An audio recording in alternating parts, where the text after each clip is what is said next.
There are names in music that carry the weight of an entire era. Names that don't just sit on record labels, but are etched into the very of American soul. Jackson, Braxton, DeBarge. Names that represent more than just melodies. They represent legacies, dynasties, and the heavy crown of greatness. And then, there is LeVert. In the golden world of R&B, the LeVert name was a sacred seal of quality. It was a promise of raw, unfiltered emotion and a harmony that could shake the foundations of a stadium. But before the world-class stages, before the velvet suits, and long before a double tragedy turned their family song into a haunting funeral dirge, there were just two brothers from Cleveland, Ohio, Gerald and Sean. Two boys born into a lineage of power, chasing a sound that lived in the massive, terrifying shadow of their father. Their father wasn't just a singer. He was Eddie LeVert, the powerhouse lead of the OJs, a man whose baritone could move mountains and whose legacy was a mountain itself. For Gerald and Sean, music wasn't a choice you made. It was a blood debt you were born to pay. When people heard them sing, they didn't just hear talent. They heard the echo of a legend. They heard a younger, hungrier version of their father's group, a bloodline that ran thick with rhythm sweat and a desperate burning need to prove they belonged at the top of a mountain they didn't build. But Gerald, he refused to be just a shadow in his father's kingdom. He was a force of nature, a new kind of soul man, who carried the fire of the old school and the electric swagger of the new. He was a man who could make a stadium full of women weep with a single honey-soaked note, and he could command a stage with the divine authority of a preacher at a revival. He was the voice of a generation, a perfectionist who gave every ounce of his spirit to the microphone until there was nothing left for himself but the silence of an empty room. And Sean was the anchor, the loyal brother, the heartbeat on the drums, the one who didn't care about the flashing lights or the solo glory. He only cared about the bond. He was the quiet, steady strength that kept the LeVert dream from spinning out of control. Together with their childhood friend, Mark Gordon, they built a kingdom of their own. They climbed the Billboard charts until they were looking down at the world, earning standing ovations from the streets of London to the bright lights of Los Angeles. But there is a dark, invisible price for carrying a torch that burns this bright. Their story isn't just about the platinum records, the gold plaques, or the Grammy nominations. It's a story about the crushing weight of expectation, the kind that settles in your bones and never lets go. It's about how the pursuit of perfection, the endless sleepless nights in the studio, the grueling tours, and the silent, suffocating pressure to live up to the name LeVert can slowly erode even the most gifted hearts. It's about a brotherhood that was the world's joy, but a private battlefield of exhaustion and unseen menace. Behind the love songs, something was fracturing. Behind the laughter in the dressing rooms, a cold silence was growing, a silence that would eventually claim them both, just 16 months apart.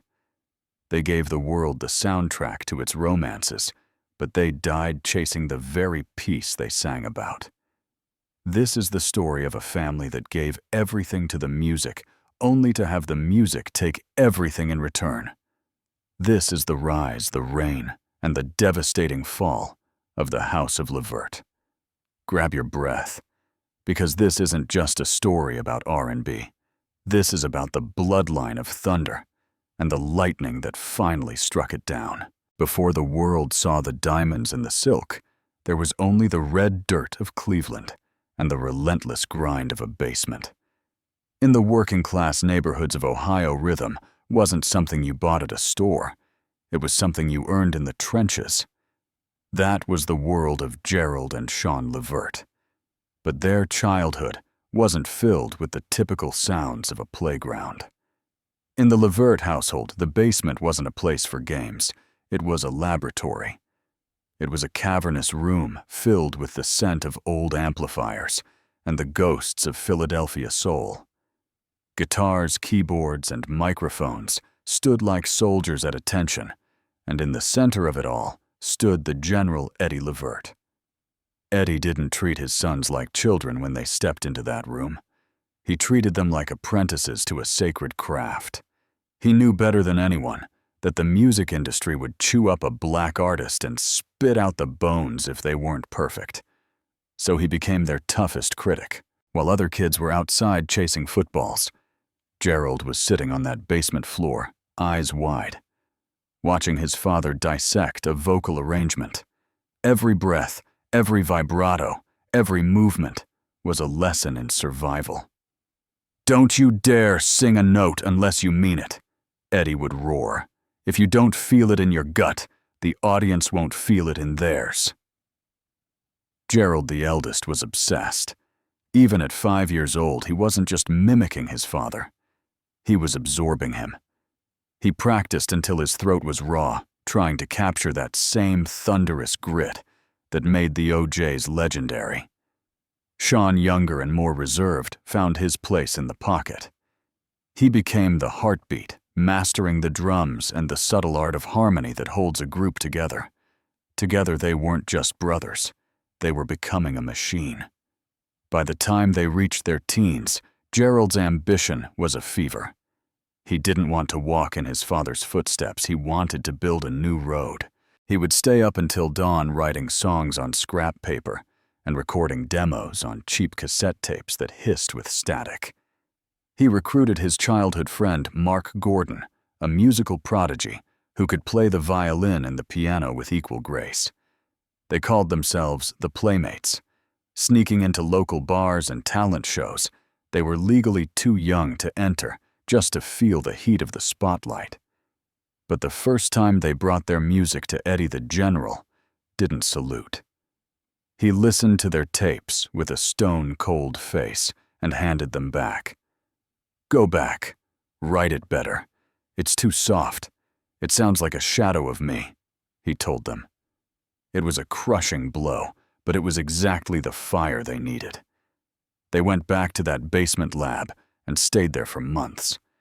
They stripped away the imitation and found their own soul, a blend of their father's classic grit and the new electric energy of the street. They stopped trying to be the OJs and started becoming LeVert. Finally, when Eddie heard the spark he was looking for, he moved. But the industry wasn't ready. Every major label said the same thing. "They're good, but we already have the OJs. We don't need a remake." So Eddie did what a father does. He bet on his blood. Alongside his friend Harry Coombs, he launched an independent label, Tempri Records, built specifically to launch his sons into the stratosphere. In 1985, they released their debut album, I Get Hot. It wasn't a global explosion yet, but it was a declaration of war. Thanks to Eddie's pull, they landed a spot on Soul Train, standing on the same stage their father had conquered a decade before. The national spotlight hit them, and for the first time, the world saw what that basement lab had created. They weren't just kids with a famous last name. They were a polished powerhouse trio ready to claim the throne. The LeVert era had begun, and the bloodline was about to become a household name. But as the applause grew louder, the lessons from the basement began to take on a darker tone. Excellence was no longer a goal. It was the only way to stay alive. By 1986, the basement in Cleveland was a world away. LeVert was no longer just a project or a hopeful experiment by a famous father. They were a movement. When their first major label album, Bloodline, hit the shelves, it wasn't just a title, it was a manifesto. It was Gerald, Sean, and Mark Gordon telling the world, "We carry the fire of the past, but we own the future." They weren't just the sons of a legend. They were architects of a new sound. And then it happened. The lead single, Pop, Pop, Pop Goes My Mind, didn't just climb the charts, it exploded. It shot straight to #1, and suddenly the sons of Eddie LeVert were no longer standing in a shadow. They were the ones casting it. Audiences had never seen anything quite like them. Gerald's voice was a brilliant paradox. It was as smooth as expensive silk one second, then raw and thunderous, like a summer storm the next. He didn't just sing the lyrics, he inhaled them. When he stood at the edge of the stage, sweat pouring down his face, his eyes locked onto the crowd. He wasn't just a performer. He was a preacher of soul, and the audience was his congregation. Every woman in the building believed he was singing just for her, and every man in the room wanted to know how to command a space with that much gravity. But if Bloodline opened the door, 1987's The Big Throwdown blew the entire house apart. The fuse for that explosion was a song called Casanova. It was lightning in a bottle, a masterclass in a sound that would eventually define the late 80s. It was a perfect collision of old-school grit, street-level funk, and high-gloss pop. It didn't care about genres. It only cared about making you move. The song smashed into the top 5 of the Billboard Hot 100, earned them a Grammy nomination, and turned 3 kids from Ohio into global cultural icons. On tour, the energy was pure, unadulterated madness. They shared the stage with giants like New Edition and LL Cool J, but LeVert had something the others didn't. They were the bridge between generations. They had the synchronized moves and the matching suits of their father's era, but they had a swagger and a heavy beat that belonged to the hip-hop generation. Gerald was the undisputed centerpiece, a man who could out-sing the veterans and outdance the rookies. Behind the scenes, the LeVert machine was working overtime. Gerald wasn't just singing, he was becoming a mogul. Alongside Mark, he began shaping the sound of R&B for everyone else, producing hits for stars like Mickey Howard and Troop. His work ethic, learned under the strict eye of his father, was now a relentless engine. He was in the studio 20 hours a day, writing, arranging, and demanding perfection.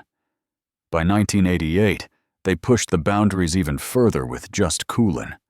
The title track featured Heavied and became a milestone, one of the first successful collaborations between a major R&B group and a rapper. It was bold, it was fresh, and it was proof that LeVert was unstoppable. But success has a weight all its own. As Gerald became the undeniable face of the group, the dynamic began to shift. The industry, the cameras, and the fans began to focus solely on the man at the microphone. While Sean and Mark were the bedrock, the world was falling in love with the voice. Behind the laughter on the tour bus and the gold plaques on the walls, a new kind of pressure was mounting. Gerald was carrying the weight of a family legacy and a massive industry on his shoulders. The higher they climbed, the thinner the air became, and the dream was starting to demand more than just his voice. By the early 1990s, Gerald LeVert had become more than just a singer. He was a force of nature, a cultural heartbeat for an entire R&B generation. But for a man built from the red clay of Cleveland and the iron discipline of a soul legend, success was never a place to rest. It was a restless, hungry thing that demanded more every single day. It was never enough for Gerald to just sing the love songs.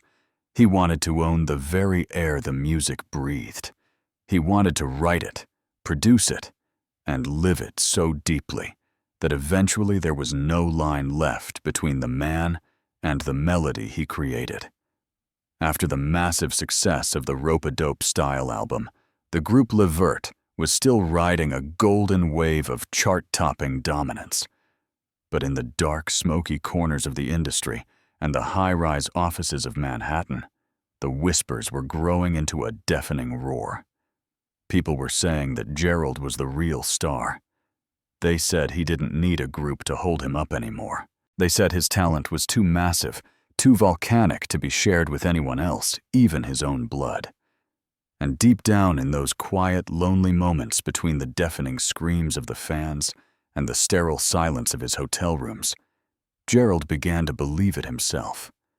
He loved his brother Sean and his lifelong friend Mark with a fierce, unbreakable loyalty, but he felt an undeniable pull towards something singular. He needed to prove once and for all that he could carry the heavy crown of the LeVert name without a safety net or the guiding hand of a trio. In 1991, with a sense of quiet heartbreak, but with the ultimate stoic blessing of his father, Eddie, Gerald stepped out into the light alone. He released his debut solo album, Private Line. It was a high-stakes gamble on his own identity, a moment where he laid his entire soul bare for the world to judge. But the world didn't just listen, they surrendered. The title track was a masterclass in sultry modern soul, showcasing a maturity that the group hadn't yet reached. Yet the true, emotional center of the record, the moment that stopped the world in its tracks, was a duet with his father called "Baby, Hold On to Me." That song became one of the most iconic and tear-jerking moments in the entire history of soul music. It was more than just a hit. It was a public passing of the torch.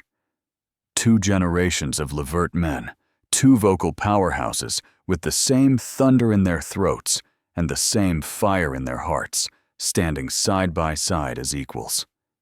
It went straight to #1 and sold over 1 million copies almost instantly.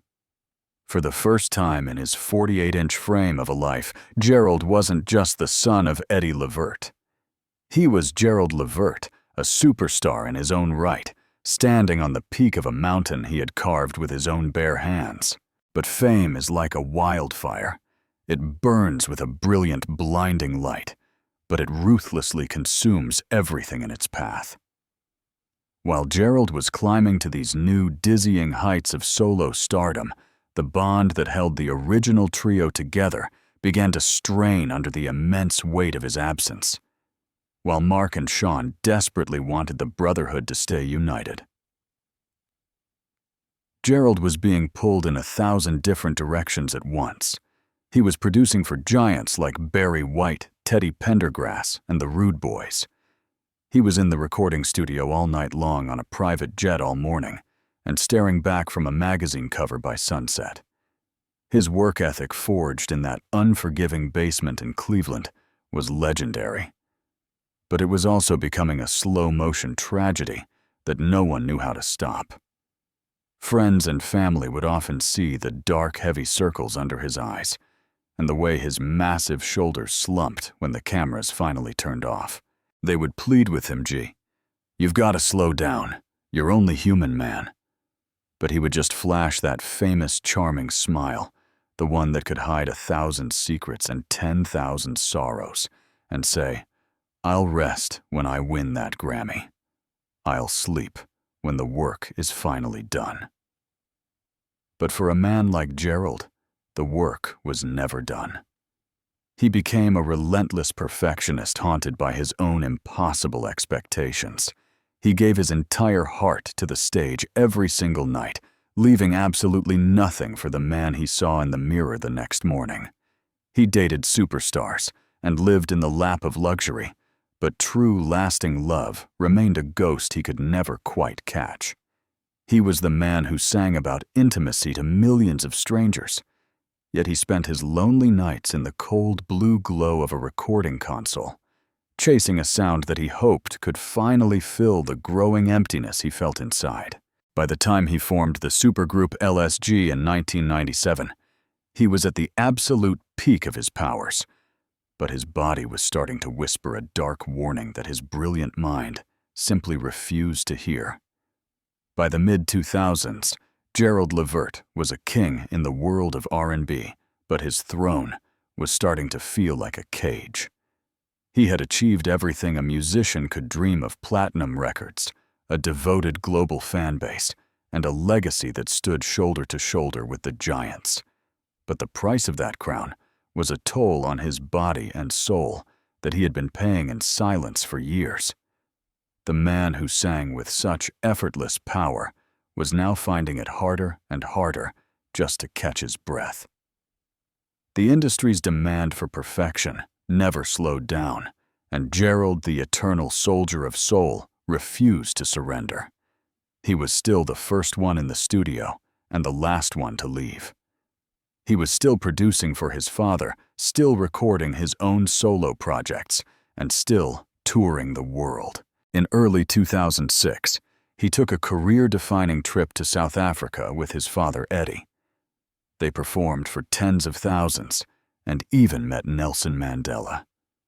It was a spiritual peak, a moment of profound pride for the LeVert bloodline. But when Gerald returned to Cleveland, he was a ghost of his former self. He was physically drained, his heart weakened by years of chronic stress, untreated pneumonia, and the mounting weight of his own frame. He complained of shortness of breath. He spoke of a fatigue that sleep couldn't fix. He went for medical checkups, but the doctors, perhaps blinded by his larger-than-life persona, told him he was healthy enough to keep going. So he did what he always did. He pushed through the pain. He turned to prescription medications, Vicodin for his aching joints, Xanax for his crippling anxiety, and Percocet to numb the exhaustion of a body that was screaming for rest. He wasn't looking for a high. He was looking for a way to stay on his feet for the next show, the next session, the next person who needed him. Then came the quiet Friday of November 10th, 2006. In his home in Cleveland, the city that raised him and the city he never left, the music finally stopped. A family member found him unresponsive.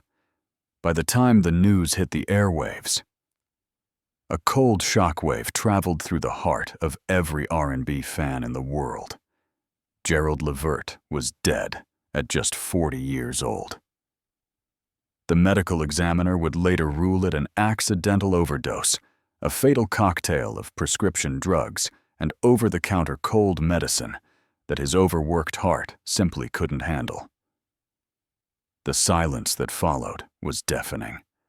Over 7,000 people flooded his funeral, a sea of grief that included legends like Stevie Wonder and Patti LaBelle. But the most heartbreaking sight was Eddie LeVert, the man who had trained his son in that basement lab, the man who had shared the stage and the spotlight with him, standing over the casket of his firstborn. At the end of the service, Eddie and Sean stood together to sing "Dance with My Father." Their voices, usually so strong and full of thunder, cracked and broke under the weight of a sorrow that no melody could ever heal. Gerald had once said he would rest when he won his Grammy. In a cruel twist of fate, that Grammy would come, but he wouldn't be there to hold it. He had given everything he had, every note, every breath, every ounce of his soul, until there was nothing left but the echo of his voice. He died a superstar, but he died a man who was simply too tired to carry the legacy any further. The king was gone, and for the house of LeVert, the darkness was only beginning to deepen. The death of Gerald LeVert had left a hole in the universe, but for his brother Sean, it was as if half of his own soul had been ripped away. Sean had always been the anchor, the quiet brother who stayed in the pocket, content to let Gerald shine while he held down the rhythm. But with Gerald gone, the anchor was drifting in a sea of grief. And just 16 months later, that drift would lead to a tragedy so senseless, it would leave the nation in shock and the LeVert family in ruins. In March 2008, Sean LeVert was struggling. The grief over his brother, combined with the pressures of maintaining the family business, had taken a toll on his mental health. He was struggling with severe anxiety, a condition he managed with a prescription for Xanax. During this turbulent time, he was taken into custody at the Cuyahoga County Jail in Cleveland for unpaid child support. It was a legal issue, a mistake of a private citizen, but the system treated him with a coldness that bordered on the criminal. When Sean entered that jail, he did what any responsible patient would do. He informed the staff of his medical needs. He told them about his heart disease, his sarcoidosis, and most importantly, his dependency on his anti-anxiety medication. But the jail's policy was rigid and heartless. They confiscated his Xanax. They ignored his pleas. They looked at the son of a legend, a man who had given the world so much music, and they saw nothing but a number in a cell. What followed was a slow-motion nightmare. Deprived of the medication his body relied on to stay calm, Sean began to descend into the hell of acute withdrawal. He started to hallucinate. He panicked, screaming about imagined emergencies involving his wife and children. He wasn't being difficult. He was losing his mind because his chemistry was crashing. Instead of medical help, the guards gave him restraints. Instead of a doctor, he got isolation. On the night of March 30th, 2008, Sean LeVert's heart. The same heart that had provided the beat for so many hits couldn't take the strain anymore. He collapsed in his cell, struggling to breathe, terrified and alone. He was rushed to the hospital, but it was too late. At just 39 years old, Sean followed his brother into the silence. The autopsy cited complications from heart disease and withdrawal. But the truth was written in the negligence of the system. The double blow was almost more than the LeVert patriarch could bear. Eddie LeVert, a man who had spent his life giving a voice to the struggle of Black America, now had to bury his second son in less than 2 years. The image of Eddie at Sean's funeral, his face etched with a grief so profound it seemed to age him a decade in an hour, is a haunting reminder of the fragility of life. The family fought back, filing a wrongful death lawsuit that eventually resulted in a $3 million settlement. But money couldn't bring back the rhythm section of the family. However, out of the darkness, a small light emerged. His death led to the passage of Sean's Law in Ohio, a landmark piece of legislation requiring every county jail to provide proper medical and mental health screenings upon intake. Sean LeVert died in the dark, but his tragedy ensured that others might finally be seen. 2 brothers gone before they reached the age of 41, leaving a father to sing their songs alone, and a legacy that was now defined as much by its pain as it was by its beauty. The spotlights have dimmed and the tour buses have long since stopped rolling. The house in Cleveland, once filled with the thunderous laughter and competitive spirit of 2 brothers, is quiet now. But in the world of R&B, the silence left by Gerald and Sean LeVert is not an empty one. It is a silence filled with the echoes of 1,000,000 heartbeats that their music helped heal. The story of the LeVert brothers is often told through the lens of tragedy, the accidental overdose, the cold jail cell, the father left to bury his sons. But to remember them only by their end is to miss the beauty of their beginning. Gerald and Sean didn't just sing songs, they built a bridge. They took the grit and soul of their father's generation and dressed it in the swagger of their own. They proved that you could be a Casanova and still have a heart that bled for the truth. Gerald's legacy in particular remains a towering pillar of soul music. In 2008, 2 years after his passing, the industry finally gave him what he had chased his entire life, a Grammy Award for Best Traditional R&B Performance. He wasn't there to walk up the steps or give the speech, but the gold trophy served as a final bittersweet confirmation of what his fans had known all along, that he was a master of his craft, a man who gave so much of his spirit to the songs that he became part of them. And then there is the legacy of Sean. His death was a dark injustice, but it birthed a light that continues to save lives today. Sean's Law stands as a silent guardian in the hallways of Ohio's justice system, A reminder that every human being, regardless of the mistakes they've made, deserves the dignity of care. Because of Sean, thousands of people who walk into a cell with a medical condition now walk out alive. His rhythm didn't stop in 2008. It transformed into a heartbeat of change. Today, Eddie LeVert still takes the stage with the OJs. He is older now, his hair a crown of silver, his face etched with the lines of a man who has seen the highest peaks and the deepest valleys. When he sings Love Train, or For the Love of Money, he isn't just performing for a crowd. He is singing for the two boys who used to sit on his basement floor. He is singing for the brothers who carried his name to the top of the world and back again. The House of LeVert is not a house of ghosts. It is a house of anthems. Every time a young artist picks up a microphone and tries to find that perfect blend of honey and gravel, Gerald is there. Every time a group harmonizes in the dark, trying to find that perfect pocket, Sean is there. They taught us that fame is fleeting and the industry is cold, but soul is forever. They were the brothers who gave us the soundtrack to our lives, the music for our first loves, our deepest heartbreaks, and our Sunday mornings. They lived fast, they loved hard, and they left us far too soon. But as long as a single record is spinning and a single voice is crying out for love, the harmony of the LeVert brothers remains unbroken. Rest in power, Gerald.